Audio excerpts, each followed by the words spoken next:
दिशाओं में जाए, दल बादल से छा जाए, उमड़ घुमड़ कर हर धरती को नंदन बन सा लहराए। भारतीय ज्ञानाचा खजिना, आपला संपन्न आणि समृद्ध वारसा शोधण्याचा हा अद्भुतरम्य प्रवास. लेखक प्रशांत पोळ. भाग 9. भारतीय स्थापत्यशास्त्र भाग 2.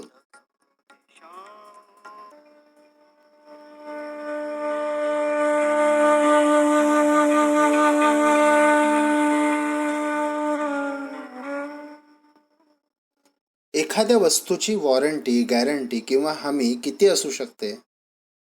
1 वर्ष, 2 वर्ष, 5 वर्ष, 10 वर्ष. आपली झेप याच्या पलीकडे जात नाही ना.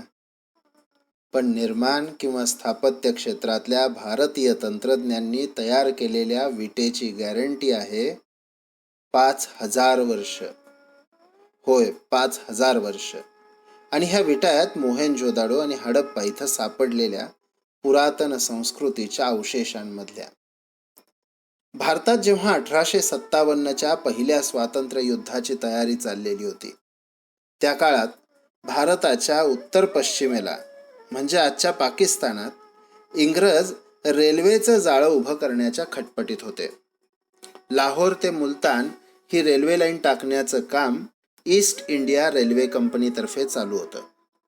या कामाचे प्रमुख होते जॉन आणि विलियम ब्रुंटन.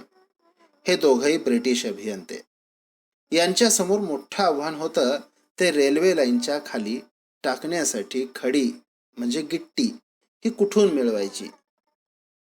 काही गावकऱ्यांनी त्यांना सांगितलं की ब्रह्मणाबाद जवळ एक पुरातन शहर खंडहर झालेल्या स्थितीत पडलंय. तिथल्या विटा तुम्हाला मिळू शकतील. रेल्वे अभियंता असलेल्या या दोघा भावांनी मग त्या अवशेषांमधल्या विटा शोधून काढल्या. त्या बऱ्याच होत्या. लाहोर ते कराची या सेगमेंटमधील रेल्वे लाईनीत जवळपास 93 किलोमीटरची लाईन ही या विटांनी बांधली गेली आहे. या दोघा अभियंत्यांना हे कळलंच नाही की एका अतिशय पुरातन आणि समृद्ध अशा हडप्पाच्या अवशेषांना आपण नष्ट करत चाललो आहोत. पुढे बरीच वर्ष ह्या ऐतिहासिक विटांनी लाहोर मुलतान रेल्वे लाईनला आधार देण्याचं काम केलं. नवीन झालेल्या कार्बन डेटिंगच्या शोधानं हे सिद्ध केलंय की मोहेंजोदाडो, हडप्पा, लोथल इत्यादी ठिकाणची आढळलेली पुरातन संस्कृती ही 7,500 वर्ष जुनी आहे. ह्या विटा जरा अलीकडच्या म्हटल्या तरी त्या 5,000 वर्ष जुन्या होतात.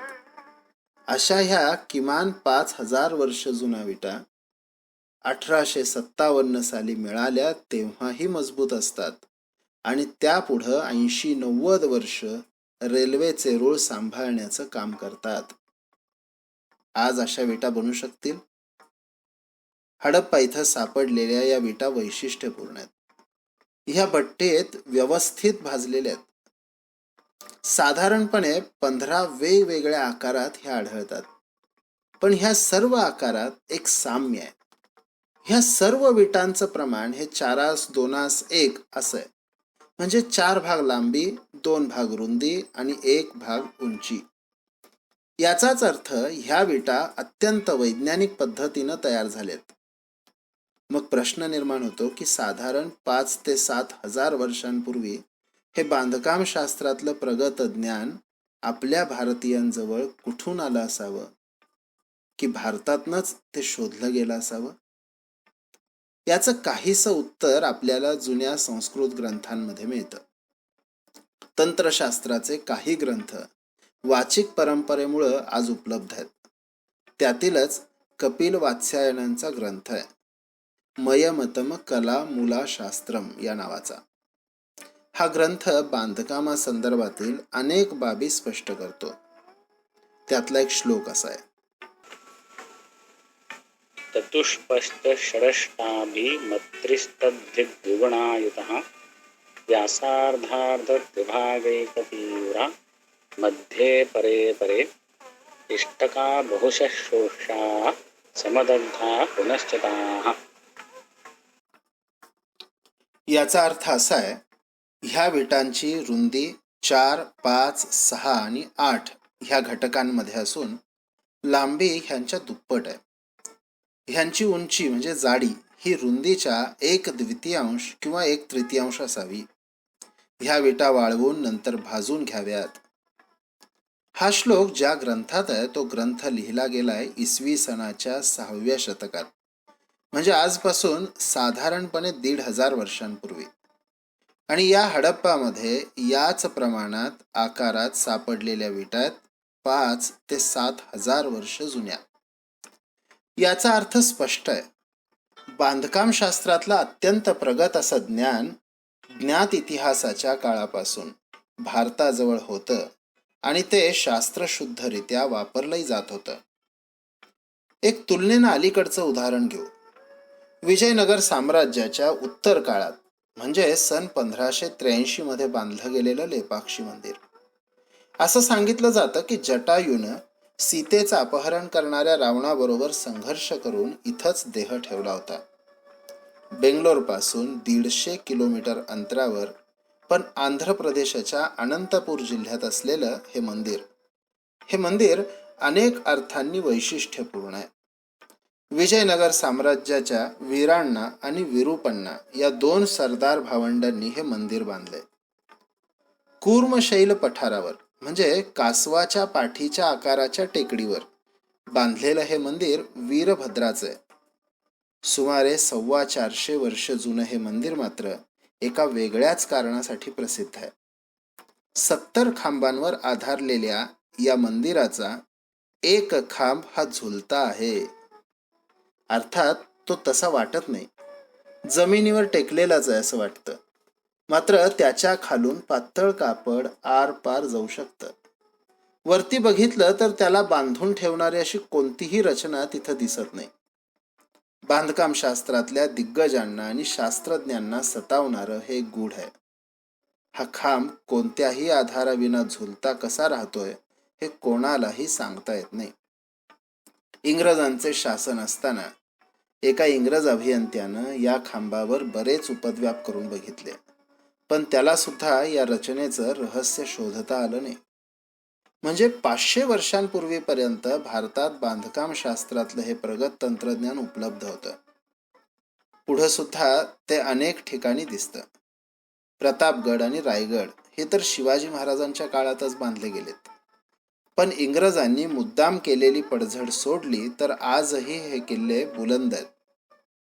पण नंतर इंग्रजांनी आपले सिव्हिल इंजिनिअरिंग भारतात आणलं आणि स्थापत्य बांधकाम शास्त्रातील थोडंफार उरलेले भारतीय ग्रंथ बासनात गुंडाळले गेले आणि अडगळीत पडले. भारतीय शिल्पशास्त्राचे किंवा स्थापत्यशास्त्राचे 18 प्रमुख संहिताकार मानले जातात. ते म्हणजे भृगु, अत्री, वसिष्ठ, विश्वकर्मा, मय, नारद, नग्नजित, विशालाक्ष, पुरंदर, ब्रह्मा, कुमार, नंदीश, शौनक, गर्ग, वासुदेव, अनिरुद्ध, शुक्र आणि बृहस्पती. या प्रत्येकाची शिल्पशास्त्रावरची स्वतंत्र अशी संहिता होती.